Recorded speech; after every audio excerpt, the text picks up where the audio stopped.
when you're done with this type of torque wrench, you can set it all the way back down to 0, so it takes the load off of the mechanism inside that makes it work. This will make your tool last longer. I 3D printed the reverse gear shaft so I could align everything before putting it together to test it out. So I just measured this guy and just made a plastic exactly like it, and then I put it in here to test fit everything, make sure it's the right way around this time. So we're good to go. Now I can put it together, put the tail on, and line up the reverse with this guy. This piece has a slot in it. That's got to go in there like this. But that piece goes on the end of this, like this.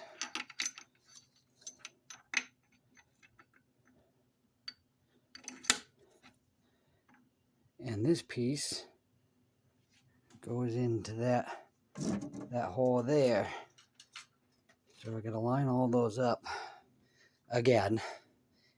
And hopefully this time, now that I got the washers in the right way around, we'll see if it works better this time. All right. Okay, I got this on the vice grips, old hacksaw blade, bent. I cut and welded it, but you could bend it. I didn't have good success bending it. Probably have to heat it up because this is hardened steel. But anyway, there's a little hole in it, a little bit smaller than the bearing that's in there. So I'm going to set the hole on the bearing, push this down, slide that in, and then kind of wiggle this out. Give that a go. I was making this way too damn complicated. Turns out the best way to do it is just to leave this flat. Put the bearing on there. Put this on there. On the back side, push this down on top of here to help me push down the bearing. And then I could let go of this. Slide this piece in, because this is just thin enough to go underneath this piece. So hot damn, I was making it way too complicated with bending in, putting holes in it. Don't even need to do any of that. Just put a piece that's short enough to get in here, like that, and that's all you need. Easy peasy. What the heck? Let's see.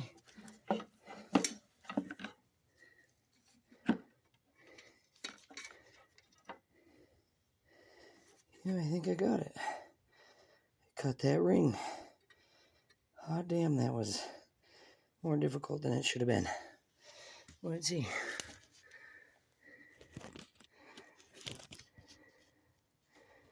It's hard to tell, but I think it's right there.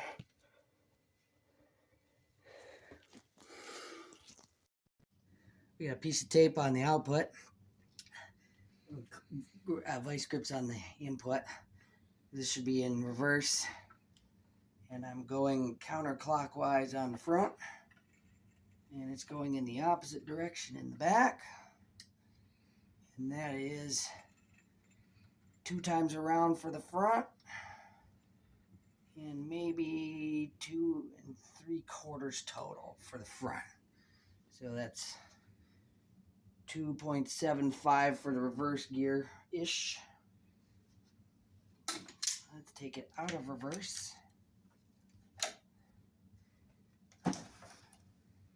And I already checked all the gears and they are correct. So I'm just going to show you the one gear. We'll put it back into first gear. We'll line up the synchronizers. Come on.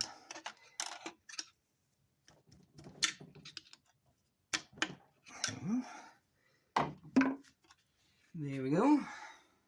Should be in first gear. First, second, third, fourth. Third and fourth is in neutral.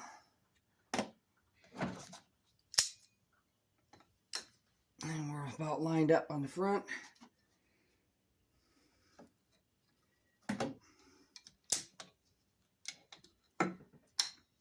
Okay. So we're going in the same direction now. There's one. Twice.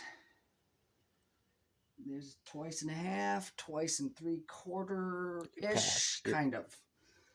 So, according to the specs, it should be 2.73, which it's really close. It's 2.75. Well, you went past. Well, it's as best I can actually guess without actually having an angle measurement.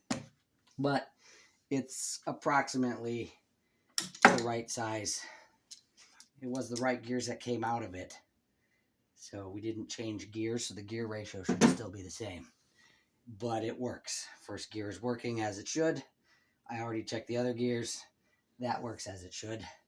Now it's a matter of we'll put the rest of the gaskets on. Put this pin. As you can see, I forgot to paint the main casting before I put it together. So that's another time I had to take it apart for something I forgot to do before I started putting it back together.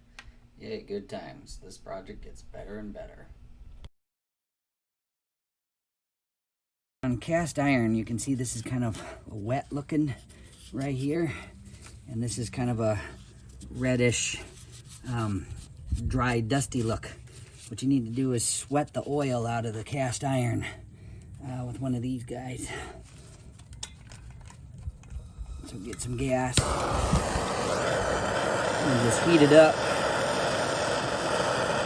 until it starts to look dry.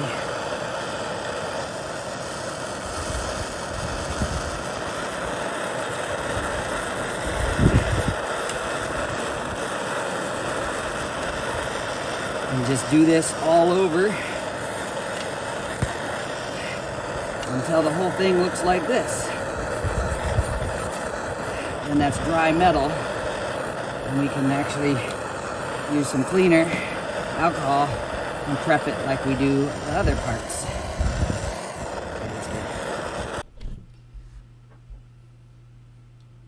We want to keep some areas unpainted, so we cleaned off the metal with alcohol, and then we put on some masking tape to cover the areas we want to keep paint free. We got engine enamel, Ford blue. We're going to put that on because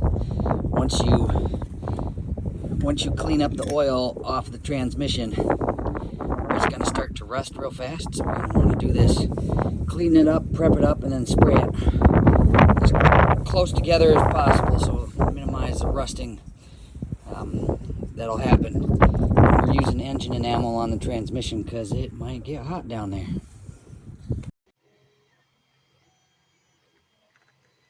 A little bit of over spray is okay, as we can take a razor blade and clean that up. As long as we don't get too much on this surface, we're good to go. I'm going to peel the tape before it's completely cured. That way it doesn't, chip the edges where the tape was. If you let it cure too much, this interface gets brittle between the paint and the tape, and you could, rip off the tape or rip off the paint.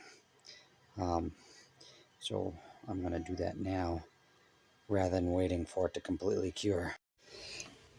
I'm going to let it cure on this flat face up here because there's no paint on here as the gasket seal goes. That way I don't get anything stuck in the paint. I might have to do some touch-ups because there's already something stuck from being outside, but I'll have to touch that up when I get it all together. But I want to avoid a lot of that if I can, so I don't have to touch up the whole thing. Just a little bit there, and there. on the bottom part, but yeah, so I want to let it cure on bare metal so I don't get any more of that crap. Don't forget to put this reverse secondary gear up on this shelf before you drop the main gear down. Otherwise, you're never going to get it in with these gears on, and you'll have to ruin the gasket like I did. Awesome. It's a good thing I recommend buying 2 sets of gaskets, because these are only flimsy paper and you're likely going to mess up one. And now I have to wait for the mail to come with the replacement gasket. Great. Well, also, I put the wood block back in there to hold the pins in place, and that worked like a charm. So success on that part. Yay. Redo this part. I'm going to put this in first, and then we'll put the main gas shaft in as soon as the replacement gasket comes in. These bolts are too long to bolt into the casing without the tail cone, so I had to temporarily install a tail cone so I can tighten these down so that the RTV on this gasket between this plate and the main casing, till that cures, then I can take this off, reinstall the rest of the reverse parts, then put the tail cone back on for goodsies. But this is just now for, you can see a little bit of squish out there, but we're good to go. We'll clean that up. I didn't paint this because this is not cast iron, so I'll clean this up and then give the whole thing a good solid coat to get rid of some of the mistakes that I made while assembling it. Alright, this time I got this gasket. Gotta find the right way around. It lines up. Okay, so words down. I'm going to put RTV on. So some more of this. I'm only going to do that on the one side. I'm going to squish it down, the tail cone down, so I can set this guy in place, because it's a lot to go around and make sure that this gear and that gear and the thing that goes in here and everything lines up. So I don't want to wrestle with the gasket, because the last time I did that, I tore the gasket. It's a good thing I had to take it apart anyway, because I didn't realize I did that. So this is gasket number 2, and we'll glue this down with some RTV so we don't have to wrestle with that anymore. Made sure that the washers are the right way around again. And I got my 3D print in there holding everything where it's supposed to go. And we'll give this another shot. Alright, once again, this is put on. These are snug down, they're not super tight per the directions of the RTV. So we got that all the way around, those, and we're good to go. See you in 24 hours. Alright, let's see. Well, good. I don't know if you can focus that or not, but so that little fork is around the bottom of that gear there, and you have to lift up the big gear a little bit while you're wiggling everything in place while you're putting it down, and then you can push that in just gently to where it belongs, so you can put the final pin in. But there you go. Success. 24 hours later, RTV is ready to go. I'm going to take a rag and wiped off these threads. Then I'm going to squeeze a blob of RTV on it and then put it in there and torque them to the torque spec that they're supposed to be. I'm going to go 25 foot-pounds here, 20 foot-pounds here, and that should be within the range of these particular bolts. So we'll get that done, and then this end is done. I'll put the pin in here through the hole now that everything's lined up, and then once I get that done, I can turn it on its side and we'll give it a test go. There's a little bit of squeeze out right here, so I'm going to just trim that up a little bit with a sharp knife and clean that up a bit before I put the next layer on. I put the next layer on dry because it took me a couple of times to get this piece lined up right.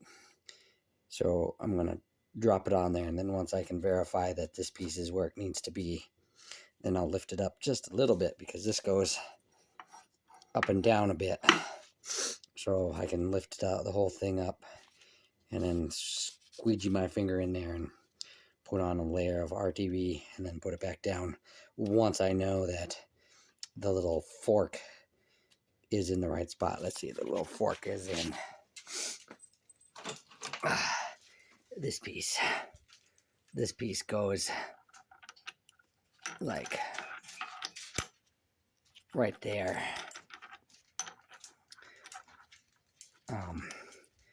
But it has to go, this end has to go in the piece that's in the tail cone. Carefully slide it down there and then jam it in there all in one go. And it took me several tries to do that last time, so I'm going to keep this dry until I get a success, and then I'm going to just lift it up a bit, put the RTV down. Try that. This thread locker is it's a paste variety, so it doesn't drip. It works the same. It just looks a little different because it's formulated to be pasty, so it doesn't drip. So you just kind of coat it around a little bit, and then it doesn't have to be perfectly done, because as you screw it in, it's going to smear it around anyway. So as long as you just get enough on there, we're going to be good to go. Now, originally it didn't have a thread locker on these things, but it doesn't necessarily hurt to have thread locker, so I'm going to do it anyway. All right, looking back at the old video, let's see if I can focus in on here. The top of this post here is kind of smooth, and that one is hard to see, but there's rings, definite machine rings on the top of this guy. There you go, you can kind of see them if it allows to focus, but that was not in there on the previous video that I tore it apart. So I think I got referenced to the old video how I took it apart. So that's the way around I'm going to put it together. I'll put this one in neutral. You can tell it's between the two synchro things here. And then put this one also in neutral. Here's the tail cone. The one on the back, the fork on the back, you need to slide it over, put it in gear first, put this on, and then you can move it back, because otherwise you're having a hard time getting it down.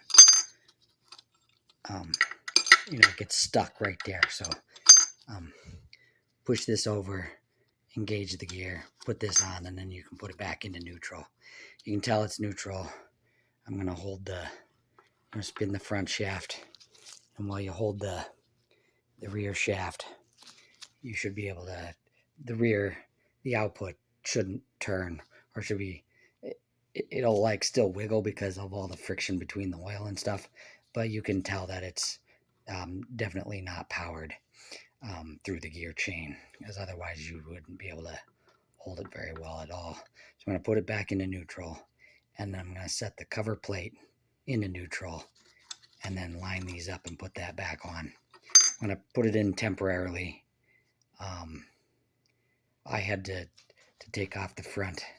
I got to redo this gasket because I had to make room because one of these, this synchro gear right here, the synchronizer, was stuck onto this cone, and I couldn't free it, so I had to loosen this up, take off the snap ring, give myself a little bit of wiggle room so that I could get that synchronizer off of the gear that it meshes with, and then get it back into place, and then put everything back on.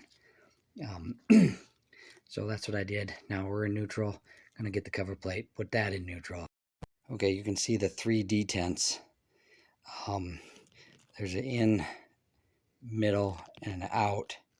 So neutral would be in the center position of both of those detent spaces. There's a detent on the top, detent on the bottom of both of those selectors. So that's the way we're going to go around with those guys. All right, on the first and second, third and fourth gear selector, there's a detent in the middle. And if you notice, I'm going to try to, this one is already selected in a gear, which would be this one. If I try to put the other one in the gear, it does not gonna go. Why? Because that's a safety feature, so that you can't put this one and this one in gears at the same time. So you got to put both of these into neutral before you can turn the other one. So if I want to turn this one, I need to put this one in neutral. So this one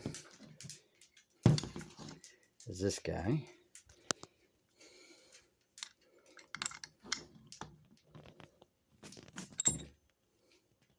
Pause it for a sec.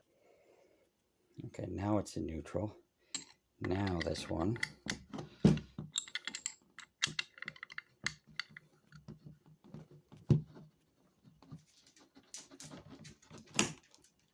goes into gear. It'd be easier if I had 2 hands to hold this down, but so you can only put one of these in gear at a time, and that's on purpose. So don't freak out. It's supposed to do that. These bolts are just the plain hex bolts. Let me focus. Come on, focus. I'll figure it out. There we go. So they're the plain hex bolts. The ones that look very similar, have this flange around the edge, are the ones that go here. So there's 4 of them here with the flange, and then the rest don't have the flange. And you can kind of see, oh, lost a nut, just a minute, get my hands full. You just kind of wiggle the cases on there, and it's still a little bit loose. Get all of the bolts in place before you tighten down. Make sure they're all going to start good, and then you can kind of recenter that where it goes. And then I'm going to hand tighten these down good to test out to make sure all the gears are working, and we'll put the rest of it together. Well, shit, this thing's going to be a boat anchor. I'm kind of already sick of this crap. Had it together, tested it, worked fine, took it apart because I forgot something, put it back together, worked fine, took videos of it working fine, you'll probably see later, and took it apart, painted it, put it back together step by step, each step of the way, working fine, awesome. And I'm wiggling my hands over here. That's why I'm shaking my camera. It worked fine. Get to the very last step. Put the cover on. This thing. Put this on. Get everything worked great. Put the gasket on for realsies. Socked it down tight after waiting the appropriate amount of time. And fuck, does not. Seriously. So let's see. Turn on some light here. So here is the problem that I think I've discovered. So this is the synchronizing synchronizer here, and this one. See how much gap there is, and it freely rotates. You can see I'm barely touching it, and it's fairly loose. Same way with this one on the second gear, first, second, third gear. I don't know if you can see that. I'll show you the fourth gear. Almost no gap on this side. And she doesn't move at all. It's tight as all get out. And same way with this one. There's no gap on this side. You can't see it, but there's no gap on this side. This third gear looks exactly like fourth gear. Almost zero gap. I should have replaced those long ago, but I had it together and it was working, so I figured they were still good. Apparently they aren't, because they are damn tight now, and I guess the only saving grace is I found this out before I put it up in the car, because my mind's made up. Once it's going up in the car, it's not coming back out. So if it comes back out, it's getting replaced.